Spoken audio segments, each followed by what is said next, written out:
nin 40 jir ah ayaa lagu xiray magaalada Kristiansand ee waddanka Norway oo lagu soo eedeeyay inuu kufsaday carruur aad u yar, waxaana lagu soo waramayaa in maxkamadda degmada Agder ay ninkani ku xukuntay 4 toddobaad oo xabsi ah si loo xaqiijiyo kiiskan iyo baaritaankiisa. waxaana lagu soo waramayaa ninkan lagu soo oogay dacwadda kufsiga carruurta inuu kufsi kula kacay carruur ay qaraabo yihiin kuwa oo aan qaangaarin, waxayna maxkamadda Agder sheegtay si aysan u lumin cadeymaha iyo baaritaanada ay hay-adaha amniga iyo dambi baaristuba sameynayaan ay ninkan ugu xukuntay 4 toddobaad oo xabsi ah si loo xaqiijiyo kiiskan baaritaankiisana uusan khalkhal u gelin. iyada oo lagu saleynayo qiimeynta ugu horeysa ayay maxkamaddu sheegtay in ninkan ay tahay in lagu xukumo xabsi weliba laga ilaaliyo maxaabiista booqashada iyo xiriirada si kiiska cadeymihiisa oo buuxa loo soo helo. yeeshee ninkan 40 jirka ah ayaa iska inkiray oo diiday in uu wax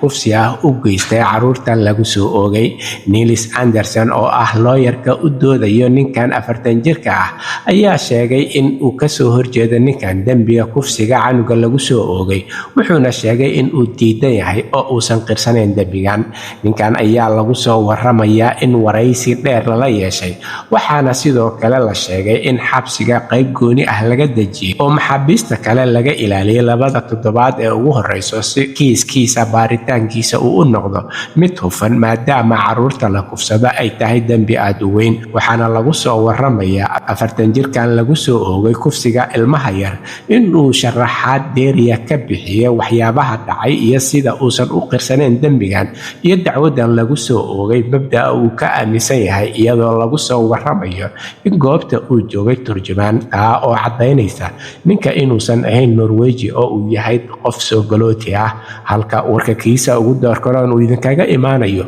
waa Somali Voice in Norway ama codka Soomaaliyeed ee Norway, waxaana idinla socodsiinayay aniga oo ah Cabdullaahi Shiine.